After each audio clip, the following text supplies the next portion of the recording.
तो हेलो दोस्तों, स्वागत है आप सभी का हमारे YouTube चैनल एडुलिश में। दोस्तों आज हम पढ़ने जा रहे हैं क्लास 12 का चैप्टर 2 लोस्ट स्प्रिंग, जो कि आने जा रहा है फ्लैमिंगो से। वीडियो को शुरू करने से पहले अगर आप लोगों ने अभी तक चैनल को सब्सक्राइब नहीं किया है तो सब्सक्राइब कर दीजिए और साथ में बेल आइकन को दबाना ना भूलें। तो दोस्तों इस चैप्टर को लिखा है एनिस जंग ने। इसका टाइटल है लॉस्ट स्प्रिंग। चैप्टर को शुरू करने से पहले मेन हमें ये पता होना चाहिए कि लॉस्ट स्प्रिंग यहाँ पे क्या बताना चाह रहा है। यहाँ पे लॉस्ट स्प्रिंग का मतलब क्या है, इसका ये टाइटल क्यों रखा गया है। तो दोस्तों लॉस्ट स्प्रिंग जो है, इसमें सबसे पहले हमें ये पता होना चाहिए कि स्प्रिंग जो है ह्यूमन लाइफ की कौन सी स्टेट को रिप्रेजेंट करती है। तो दोस्तों आप लोगों ने बिल्कुल सही सोचा है, स्प्रिंग जो है ह्यूमन लाइफ में चाइल्डहुड स्टेट को रिप्रेजेंट करती है। क्यों? क्योंकि जैसे स्प्रिंग के मौसम में बिल्कुल ही खुशी का माहौल होता है, न्यू पेड़ उगते हैं, नए फूल उगते हैं, ऐसी ही सेम चाइल्डहुड लाइफ में बहुत ही ज़्यादा खुश रहते हैं बच्चे। हमेशा उनके अंदर न्यू क्वेश्चंस की क्यूरियोसिटी होती है, वो हमेशा हंसते रहते हैं। तो इसलिए स्प्रिंग का मतलब यहाँ पे चाइल्डहुड स्टेट से है। अब यहाँ पे कहा गया है लॉस्ट स्प्रिंग। लॉस्ट स्प्रिंग का मतलब है कि उनका चाइल्डहुड उनसे छिन गया। अब चाइल्डहुड बच्चों का क्यों छिन गया, ये अगला क्वेश्चन है कि चाइल्डहुड बच्चों का क्यों छिन गया। तो इसका आंसर है, इसके दो रीजंस हैं जो इस चैप्टर में बताए गए हैं। उस दो चीज़ के ऊपर ही ये पूरा चैप्टर बेस है। मतलब कि इस चैप्टर का मेन थीम वही दो पॉइंट्स हैं कि बच्चों से उनका चाइल्डहुड क्यों छिन गया। तो उसमें से पहला है पॉवर्टी मतलब गरीबी, and the second one is child labour जैसे कि आप सबको ही पता है, बाल मजदूरी। तो इन दो रीजंस की वजह से उनका पूरा बचपन खराब हो गया। ये इस चैप्टर में बताया गया है। अब इस चैप्टर में भी दो पार्ट्स हैं, दो अलग अलग कंसेप्ट्स हैं, जिनमें से पहला पार्ट है sometimes I find a rupee in the garbage, और सेकंड पार्ट है I want to drive a car. तो चलिए बिना टाइम को वेस्ट किए फटाफट इनकी एक्सप्लेनेशन शुरू करते हैं। तो सबसे पहले हम शुरू करते हैं इसका first part, that is sometimes I find a rupee in the garbage. ये रहा, ये इसका फर्स्ट पार्ट है। तो दोस्तों जो फर्स्ट स्ट्रैंजा है उसमें ये बताया गया है, पहले तो बेसिक इंट्रोडक्शन दिया गया है साहेब के बारे में। साहेब अपना घर छोड़ के बहुत ही टाइम पहले आ गया था ढाका से, ढाका जो कि कैपिटल है बांग्लादेश की। वहाँ से वो बहुत ही टाइम पहले अपना घर छोड़ के आ गया था और उसे कुछ भी नहीं याद था अपने घर के बारे में। उसकी मदर ही उसे बताती थी कि उनके जो है वहाँ पे बहुत ही ज़्यादा ग्रीन फील्ड्स थी जो कि पूरी डैमेज हो गई थी एक स्टॉर्म की वजह से, और इसलिए वो अपना लेवलीहुड के लिए वो छोड़कर एक बिग सिटी में शिफ्ट हो गए थे। और यहाँ पे आके अब वो रैक पिकिंग करते हैं। रैक पिकिंग मतलब कूड़े के ढेर को उठाना, तो ये रैक पिकिंग होता है। तो यहाँ पे अब वो करते हैं। तो ऑथर जो होती हैं, जो कि रोज़ साहेब को अपने घर की आसपास रैक पिकिंग करते हुए देखती है, वो उसे पूछती है कि तुम ऐसा क्यों करते हो, why do you do this. तो साहेब कहता है I have nothing else to do, मेरे पास और कुछ भी करने के लिए नहीं है। Go to school. उससे एकदम से ऑथर कहती है कि तो तुम स्कूल जाओ। वो एकदम से कहने के बाद सोचती है, अमेज हो जाते हैं कि शायद मैंने कुछ गलत बोल दिया, क्योंकि वो पुअर है, वो स्कूल जा ही नहीं सकता है। अब हम दूसरे स्ट्रेंजर की तरफ जाते हैं। तो यहाँ पे ये कहते हैं, साहेब उनकी बात का ये जवाब देते हैं कि मेरे नेबरहुड में कोई भी स्कूल नहीं है, अगर वहाँ पे कोई स्कूल हुआ तो मैं चला जाऊँगा। उसके बाद ऑथर उनसे मजाक में ही कह देती हैं कि अगर मैं स्कूल स्टार्ट करूँ तो क्या तुम वहाँ पे आओगे। तो साहेब कहता है यस, वो भी बहुत ज़्यादा स्माइल करके, मतलब वो बहुत ही ज़्यादा खुश हो जाता है, उसके अंदर एक उम्मीद जग जाता है कि हाँ अब मैं स्कूल जा पाऊँगा। कुछ दिन बाद ऑथर देखती हैं कि साहब उनके पास भागा आता है और पूछता है कि क्या आपका स्कूल रेडी है। तो ऑथर उससे कहती हैं कि स्कूल बनाने में बहुत टाइम लगता है, और उन्हें अंदर ही अंदर एम्बेरेस फील हो रहा होता है, क्योंकि उन्होंने कुछ ऐसा प्रॉमिस कर दिया होता है जो वो करना नहीं चाह रही थी, बाय चांस ऐसी मजाक में कर दिया होता है। और फिर वो सोचती है कि ऐसे कितने प्रॉमिसेस होंगे जो इन गरीब बच्चों से और लोगों ने भी किए होंगे, तो उन्हें बहुत ही ज़्यादा बुरा फील होता है। After months of knowing him, जब वो उसे बहुत टाइम तक जान चुकी होती है, काफ़ी मंथ्स हो जाते हैं उसे जाने हुए, तब वो उनसे पूछती हैं कि तुम्हारा नेम क्या है। तो वो कहता है साहिब आलम, ये उसका नेम होता है। He does not know what it means, उसे ये भी नहीं पता होता कि उसके नाम का मतलब क्या है। वो तो सोचती है कि अगर इसे पता चलेगा कि इसके नाम का मतलब क्या है तो ये कितना ज़्यादा एक्सप्लॉइटेड फील करेगा, क्योंकि इसके नाम का मतलब है लॉर्ड ऑफ द यूनिवर्स। और यहाँ पे बिल्कुल ही अपोजिट सिचुएशन है। वो क्योंकि रैक पिकिंग करता है तो वो लॉर्ड है ही नहीं, तो मतलब उसका नाम बिल्कुल ही अपोजिट है उसकी फ़िलहाल की कंडीशन के हिसाब से। वो अपने दोस्तों के साथ नंगे पैर, बेयरफुट मतलब नंगे पैर घूमता रहता है गली में, और ऐसा लगता है कि जैसे मॉर्निंग बर्ड्स की तरह लगते हैं वो लोग, कि मतलब सुबह सुबह आया और नून में एकदम से गायब, क्योंकि रैक पिकिंग करने वो सुबह ही आते थे। एंड तो इसलिए उसका नेम बिल्कुल ही अपोजिट था। एक दिन उन्होंने पूछा उनमें से एक से कि तुम चप्पल क्यों नहीं पहनते, why aren't you wearing chappals. तो उसमें से एक आंसर देता है, my mother did not bring them down from the shelf, मतलब कि मेरी मदर ने उन्हें शेल्फ में से बाहर निकाला ही नहीं है, इसलिए मैं उसे नहीं पहनता हूँ। और फिर उसके बाद एक दूसरा बच्चा उसमें ऐड करता है कि अगर वो निकाल भी देंगी तो भी ये उन्हें नहीं पहनेगा, जिसने कि शूज़ पहन रखे होते हैं, लेकिन दोनों शूज़ अलग अलग होते हैं, कि मतलब एक पैर में अलग शू और दूसरे में अलग। जब ऑथर उनसे पूछती है कि तुमने दोनों फीट में अलग अलग शूज़ क्यों पहने हैं, तो वो एकदम से हेजिटेट हो जाता है और अपना एक फीट पीछे कर लेता है, कि जैसे वो छुपाना चाह रहा हो, और कुछ भी नहीं बोलता, चुप हो जाता है। उस फिर तीसरा बच्चा कहता है, आई वॉन्ट शूज़। उसने कभी भी अपनी लाइफ में शूज़ नहीं पहने थे। सोचती हैं कि मैं कंट्री में काफ़ी जगह घूमी हूँ और जो है चिल्ड्रन बेयर फूट ही घूमते हैं, और वो इसकी एक्सप्लेनेशन ये देते हैं कि ये हमारा ट्रेडिशन है, मतलब कि वो लैक ऑफ मनी नहीं कहते हैं, it's not a lack of money, it's a tradition to stay bare foot. ये वो एक्सप्लेनेशन देते हैं। तो आती हैं कि ये बस एक एक्सप्लेनेशन है, this is only an explanation to hide their perpetual state of poverty. Perpetual state मतलब कंटिन्यूस स्टेट ऑफ पॉवर्टी। इसे हाइड करने के लिए वो बस ये एक एक्सक्यूज़ देते हैं कि ये हमारा ट्रेडिशन है बेयर फुट घूमना। इसके बाद ऑथर सोचती हैं कि मुझे अब भी एक स्टोरी याद है जो कि मुझे उडुपी के एक मैन ने बताई थी। Udupi is a place in Karnataka. Karnataka में एक प्लेस है उडुपी। तो वहाँ के एक मैनू ने एक स्टोरी बताई थी कि जब वो यंग बॉय था तब वो स्कूल से आते समय एक टेम्पल में रुक जाता था, जहाँ पे उनके फादर जो है वो प्रीस्ट थे। वो वहाँ पे क्यों रुकता था, ताकि वो प्रे कर सके पेयर ऑफ शूज़ के लिए। और 30 साल बाद जब ऑथर वहाँ पे गई तो जो है वहाँ सब कुछ चेंज हो चुका था, which was now drowned in an air of desolation. मतलब कि वहाँ सब कुछ बहुत पुराना होने की वजह से सब बंद हो गया था, नया पुजारी आ गया था, और पीछे बैकयार्ड में रेड और वाइट चेयर थी। अब बच्चे के पैर में शूज़ भी थे। उसे देख के उन्हें याद आ जाता है कि यहाँ पे कभी किसी और बच्चे ने प्रे करी थी पेयर ऑफ शूज़ के लिए, और जब उसे पेयर ऑफ शूज़ मिल गए थे तो उसने ये भी प्रे करी थी कि अब मैं इन्हें कभी खोना नहीं चाहता हूँ।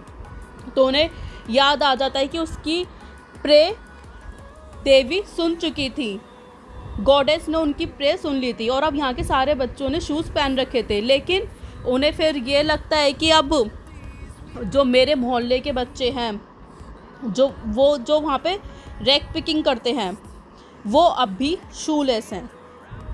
रैक पिकर्स इन माई नेबरहुड रिमेन शूलेस। वो अब भी शूलेस हैं, वो उन्होंने शूज़ नहीं पहन रखे होते हैं। तो क्योंकि अब वो रैक पिकर्स के बहुत ही ज़्यादा फैमिलियर, एक्वेंटेंस मतलब फैमिलियर हो चुकी थी, तो इसलिए वो अपने आप को सीमापुरी जाने से रोक नहीं पाई जहाँ पे वो रैक पिकर्स रहते थे। तो ऑथर कहती हैं कि वैसे तो सीमापुरी दिल्ली में ही है, लेकिन दिल्ली में होने के बावजूद वो दिल्ली से काफ़ी दूर है। काफ़ी दूर है का मतलब बिल्कुल ही अलग है दिल्ली से, क्योंकि वहाँ की कंडीशन बहुत ही ज़्यादा ख़राब है। वहाँ पे जो है बिल्कुल ही खाली है, ना प्रॉपर ड्रेनेज है, ना प्रॉपर सीवेज है, ना रनिंग वाटर है, कुछ भी नहीं है। और वहाँ पे कम से कम 10,000 रैक पिकर्स रहते हैं, और वो रैक पिकर्स वहाँ पे बिना परमिशन के करीबन 30 साल से रह रहे हैं। हाँ, उनके पास उनका राशन कार्ड है, इसलिए उनका वोटर आईडी में भी नाम रजिस्टर है, लेकिन वो बिना किसी आइडेंटिटी के वहाँ पे सर्वाइवल कर रहे हैं, और उनके लिए फूड ज़्यादा ज़रूरी है आइडेंटिटी से भी ज़्यादा। जब ऑथर उनमें से एक वुमन से पूछती है, वुमन के पूरे ग्रुप से पूछती हैं कि तुम यहाँ पे क्यों रहते हो, तो वो आंसर देती हैं कि जो है हमारे लिए फूड ज़्यादा ज़रूरी है। अगर हम रात को बिना पेट दर्द के आराम से सो रहे हैं, खाने के लिए खाना मिल रहा है, तो हमारे लिए बहुत ज़्यादा इम्पोर्टेंट है एज़ कम्पेयर टू उन फील्ड्स में रहना जो डैमेज हो चुकी हैं पूरी, और इसलिए वो यहाँ पे सिटी में शिफ्ट हो गए। वो वुमेन का ग्रुप उन्हें बताता है कि जहाँ भी उन्हें फूड मिलता है वो वहीं पे अपना टेंट लगा लेते हैं और वहीं रहने लग जाते हैं, वहीं अपना सर्वाइवल शुरू कर देते हैं। और जब उनके चिल्ड्रन बड़े हो जाते हैं तो वो भी उनकी रैग पिकिंग में मदद करते हैं और सर्वाइवल में मदद करते हैं। सीमापुरी में सर्वाइवल के लिए रैग पिकिंग ज़रूरी है। उनके लिए गार्बेज एक गोल्ड से कम नहीं था, क्योंकि जो है उसकी वजह से उनका सर्वाइवल हो रहा था और उसकी वजह से उन्हें रोज़ खाना मिल रहा था, रूफ थी उनके सर पे, तो इसलिए उनके लिए गोल्ड से कम नहीं था। लेकिन हाँ, चिल्ड्रन के लिए वो कुछ और भी था।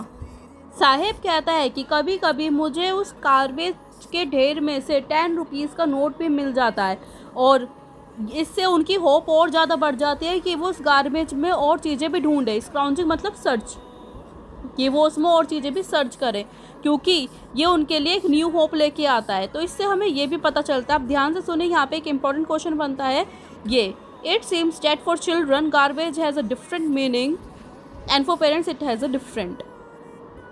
क्योंकि चिल्ड्रन के लिए वो एक वंडर होता है कि आज पता नहीं हमें क्या मिल जाए, उनके लिए ये वंडर है, वंडर से भरा हुआ, सरप्राइज से भरा हुआ। और पेरेंट्स के लिए ये बस एक सर्वाइवल है कि वो अपने लाइवलीहुड के लिए ये सब चीज़ें कर रहे हैं। तो यहाँ पे दोनों के अलग अलग मीनिंग है। एक विंटर की सुबह ऑथर देखती हैं कि साहेब एक फेंस गेट के बाहर, जो कि उनके नेबरहुड में है, वहाँ बाहर खड़े होके 2 यंग मैन को टेनिस खेलते हुए देखता है और वो बहुत ही ज़्यादा खुश हो रहा होता है उन्हें देखते हुए। और वो कहता है कि अपने आप में गुनगुनाता है कि जो है मैं बस बाहर से देख के ही खुश हूँ। और वो ये भी कहता है कि गेट कीपर ने उन्हें अलाउ कर दिया है स्विंग, मतलब कि झूला झूलने के लिए साहेब को अलाउ कर दिया, लेकिन तब जब वहाँ पे कोई भी आसपास ना हो, तब वहाँ पे जाके साहेब झूला झूल सकता है। साहेब ने भी टेनिस शूज़ पहन रखे होते हैं और वो कि बहुत ही ज़्यादा स्ट्रेंज, मतलब अजीब लग रहे होते हैं उसकी डिसकलर्ड शर्ट और शॉर्ट्स के साथ। और someone gave them to me, साहेब कहता है कि ये किसी ने मुझे दिए हैं, लेकिन उन शूज़ को देख के अलग ही पता चल रहा होता है कि ये कोई डिस्कार्डेड शूज़ है जिसे एक रिच बॉय ने फेंक दिया है। मतलब कि डिस्कार्डेड मतलब कि ये एक थ्रोन शूज़ है जो कि एक रिच बॉय ने फेंक दिया कि अब मैं ये नहीं पहनूंगा, आप ये किसी और को दे दो, क्योंकि उसमें होल भी है। और इसे देख के भी साफ पता चल रहा था कि साहेब के लिए वो होल वाले शूज़ भी बहुत ही ज़्यादा अच्छे हैं, क्योंकि उसके लिए तो ये एक ड्रीम जैसे कि सच हो गई हो, क्योंकि उसने शूज़ कभी पहने ही नहीं थे। तो उसके लिए तो ये यही था कि मेरी एक ड्रीम पूरी हो गई कि मुझे शूज़ पहनने के लिए मिल गए। लेकिन हाँ, जो गेम वो देख रहा था अभी वो उसकी रीच से बहुत ज़्यादा बाहर था, क्योंकि वो उसे बस फैंस से देख रहा था और वो उसे खेल नहीं सकता था। अब इस सुबह साहेब अपने रास्ते पर होता है, वो मिल्क बूथ की तरफ जा रहा होता है, उसके हाथ में एक स्टील का कनस्तर होता है और वो अब एक टी स्टॉल में काम करता है। वो थोड़ी दूर इशारा करते हुए ऑथर को दिखाता है कि अब मैं उस टी स्टॉल में काम करता हूँ और मुझे 800 रुपये मिलते हैं और साथ में खाना भी मिलता है। तो ऑथर उसे पूछती है क्या तुम्हें ये जॉब पसंद है। उसका जो फेस था उसे देख के ऑथर समझ जाती है कि उसके लिए ये जो स्टील का कनस्तर है ये उन प्लास्टिक बैग से भी हैवी है जो कि वो पूरा दिन कैरी करता था, क्योंकि जो बैग हैं वो उसके खुद के थे। The canister belongs to man who owns a tea shop, क्योंकि जो कनस्तर है वो एक चाय की दुकान के मालिक के है और जो प्लास्टिक के बैग थे वो साहेब के खुद के थे। तो साहेब के लिए वो कनस्तर का वज़न ज़्यादा था उन प्लास्टिक बैग्स के मुकाबले, लेकिन उसे लिवलीहुड के लिए वो काम करना पड़ रहा था। लेकिन साहेब अब खुद का मालिक नहीं रहा था। तो दोस्तों यहाँ पे हमारे पार्ट 1 ख़त्म होता है इस चैप्टर का। अब यहाँ से पार्ट 2 शुरू होगा, I want to drive a car. उससे पहले ये जो साइड में क्वेश्चन है एक बार हम उन्हें देख लेते हैं कि वो क्या हैं। तो यहाँ पे पहला क्वेश्चन है कि what is Saheb looking for in the garbage dumps, कि वो गार्बेज डम्प्स में क्या देख रहा था। दोस्तों आपको पता है कि उसके लिए गार्बेज डंप एक वंडर की तरह था, वो उसमें ढूंढता था कि अब मुझे क्या मिल जाए। तो he is in search of gold, उनके लिए वो गोल्ड से कम नहीं था। अब second question is where is he and where has he come from, तो वो आया था, जैसे कि आपको पहले ही स्ट्रेंजर में बताया गया था, ढाका, जो कि बांग्लादेश में, वहाँ से वो आया था और अभी फ़िलहाल वो सीमापुरी में, जो कि दिल्ली में, वहाँ पे रह रहा है। तो ये इस फर्स्ट क्वेश्चन का आंसर है। सेकंड क्वेश्चन है, what explanation does the author offer for the children not wearing footwear. तो दोस्तों, जैसे कि आपको बताया था इसके बीच में कि ऑथर खुद सोच लेती हैं कि उन्होंने फुटवियर नहीं पहना है, ये कोई ट्रेडिशन नहीं है, बल्कि वो उनकी परपेचुअल स्टेट ऑफ पॉवर्टी को छुपाने का एक तरीका है, क्योंकि वो बहुत ही ज़्यादा टाइम से पुअर है, तो इसलिए वो शूज़ नहीं पहन सकते हैं। At the third question is Saheb happy working at the tea stall, explain. तो तीसरे क्वेश्चन में ये पूछा गया है कि क्या साहेब टी स्टॉल में वर्क करने से हैप्पी था। तो इसका आंसर है कि नहीं, वो हैप्पी नहीं था, वो अब खुद का मास्टर नहीं रहा था, उसे वहाँ किसी के अंडर में काम करना पड़ता था, इसलिए वो जो कैनिस्टर थे, मिल्क कैनिस्टर, वो उसके लिए बहुत ज़्यादा हैवी थे as compare to plastic bags जो वो अपने शोल्डर पे पूरे दिन लटकाए रखता था। तो इन 3 क्वेश्चंस के भी हमने आंसर डिस्कस कर लिया है। तो अब इसका नेक्स्ट पार्ट है I want to drive a car.